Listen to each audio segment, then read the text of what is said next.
it is important to again stop seeking growth and start seeking out the barriers. Actively seek out the barriers and dissolve them. And I take this inspiration from a quote by Rumi, where Rumi, the great mystic poet, had said that love is the most natural thing, and if you stop seeking love and start seeking the barriers within and outside you, then love flows naturally.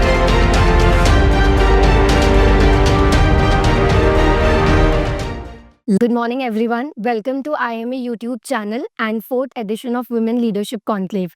Today we have with us Miss Vaishali Wagle, founder and CEO of Zeness. She is a leadership strategist and a peak performance coach to Fortune 500. Um, uh, she's passionate about empowering individuals to re-evolve to their career and life they love. And hello, ma'am. Good morning. It's my privilege to be in conversation with you. Thank you so much for inviting me. Yeah. So, can we begin? Yes. Okay. So, like, if it is said that every leader has a story behind their success, so we really would like to love to know about your journey from being a banking tech executive to becoming a leadership strategist and coach. Thank you. Thank you for asking that question. I come from a space where I love to study and there's a lot of curiosity. So every year I would go off and study something new. It was year 2012 when I said, I'm sure there's more to life than banking and technology. And what is that? And that led me to saying, let me just figure out something that is very different. A term called image consulting came my way, Okay. which had nothing to do with technology or imaging, which is what I first thought. Turns out image consulting is another term for personal branding. I joined the program out of curiosity, thinking I'll learn something new for myself. It was a 1-year program. Halfway through it, I was sold on the idea that a lot of people can benefit from this. And that seeded really the thought for Zeness. Of course, it's one thing to seed a thought for starting your own and then to really make it happen. Finally, 2 years later, 2014 is when I started Zeness. Oh, super, ma'am, super. So, ma'am, if you don't mind, we ask like how Zeness approach people and business transformation differently from, we have more coaching firms. So, how your firm like work differently from the traditional ones? I believe in one thing, that we need to stop seeking growth. And while this may sound very counter idea about what I'm trying to say here, but growth, like love, is the most natural thing to happen. Yeah, definitely. So I would argue that instead of seeking growth, seek out the barriers that are coming in the way of growth and try and dissolve them. And that's what we practice at Zeness. Okay.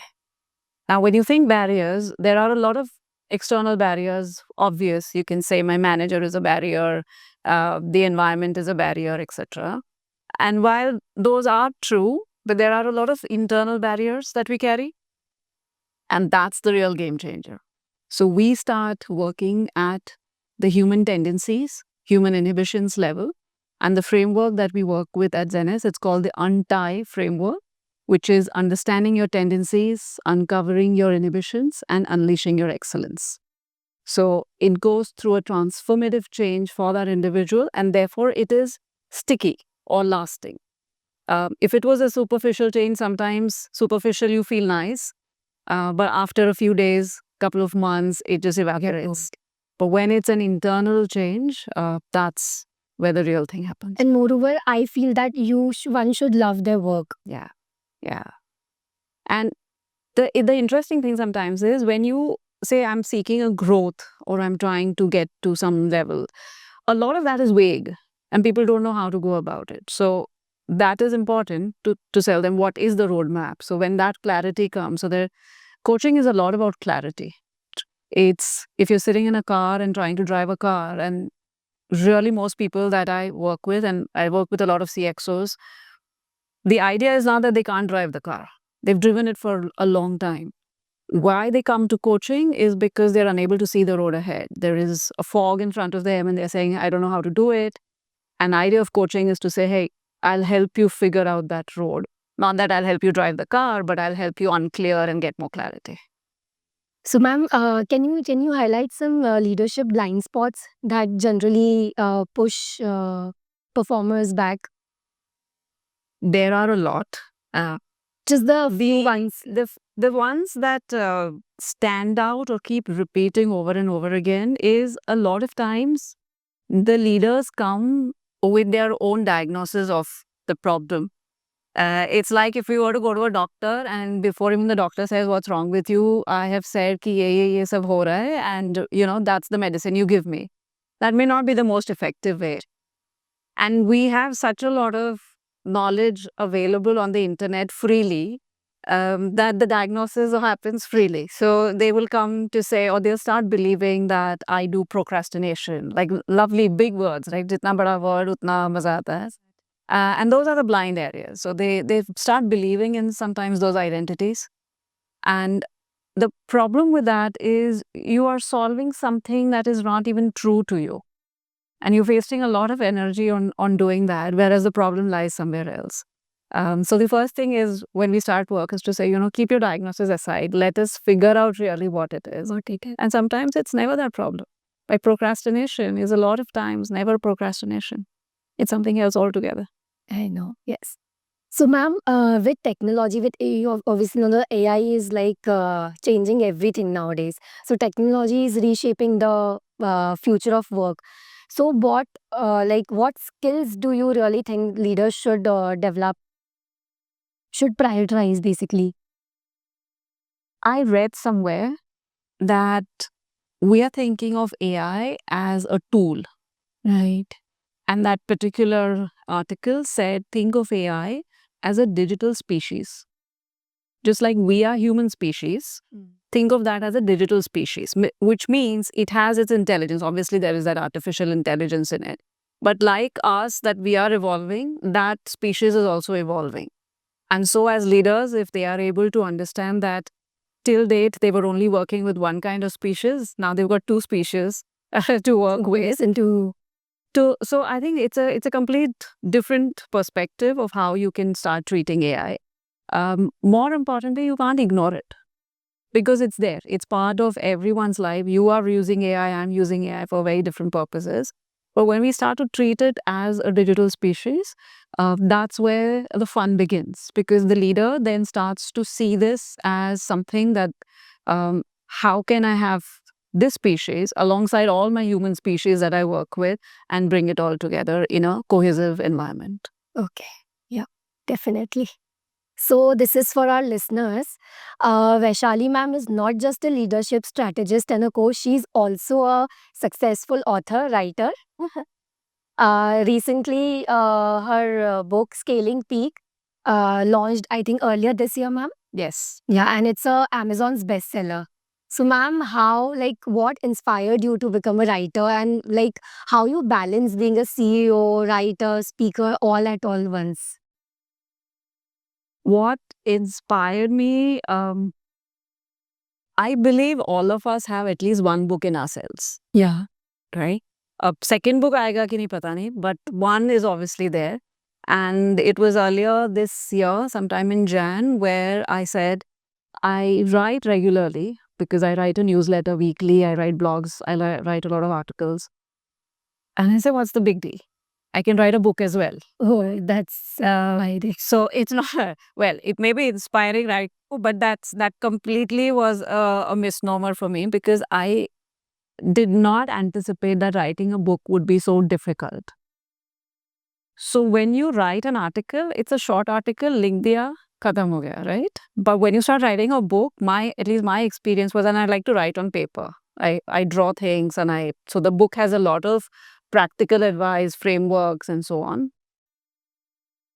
There were weeks together that I would write on a day, and the next day I would get up and tear it apart because I didn't like what I wrote. And that went on for a very long time, until finally I believe there was one of those days when I was sitting with all my papers in front of me, and suddenly the framework clicked. And that's when I said, okay, this is what is going to go into the book. The idea for really writing a book was, we have a lot of leadership books in the world. Koi kami nahi hai of having leadership books, but these are by people who I felt were very different from me, very different from the people that I coach. And there was a little less relatability with the kind of life, with the kind of careers that they were talking about. And so I wanted to bring more relatability to the kind of people that I work with and say that, hey, if you were to see and hear the real stories of people that I've had the privilege to coach, would that help you craft your career or design your life a certain way? And that was really the idea of the book. So the book is called Scaling Peaks, and we speak of 9 untold truths to climb the ranks of leadership. Okay. And each of those is a story. It's a real story. Of course, the names are masked. So other than my clients who know that the story is about them, nobody else can figure out. So it is like, I call it a non-fictional fictional book because there are stories in it. But the idea is this I scaled up framework or the formula, and that is what people can really start practicing. And that's our real life coaches are meant for. Yes. Yeah. Yeah. So if you don't want to go to a coach, or you cannot right now find the kind of resources Okay. to be coached by somebody, this book is your coach. Oh, very nice. Thank you, ma'am. I'll definitely go for it. Okay, ma'am. So, just last one question. One piece of advice for our aspiring leaders today. Well, I stay away from advice because as a coach, you generally don't give advice to people. But I would just say from my experience, it is important to, again, stop seeking growth and start seeking out the barriers. Actively seek out the barriers and resolve them. And I take this inspiration from a quote by Rumi, where Rumi, the great mystic poet, had said that love is the most natural thing. And if you stop seeking love and start seeking the barriers within and outside you, then love flows naturally. Lovely, ma'am. Lovely. So basically, you start love yourself first. Yes. Yeah. Okay. Thank you so much, Vaishali ma'am, for being with us here. And so much inspiring your journey, and you left us with so valuable lessons today. Thank you so much for being a part of this podcast. It's a pleasure. Thank you so much. Thank you. Thank you.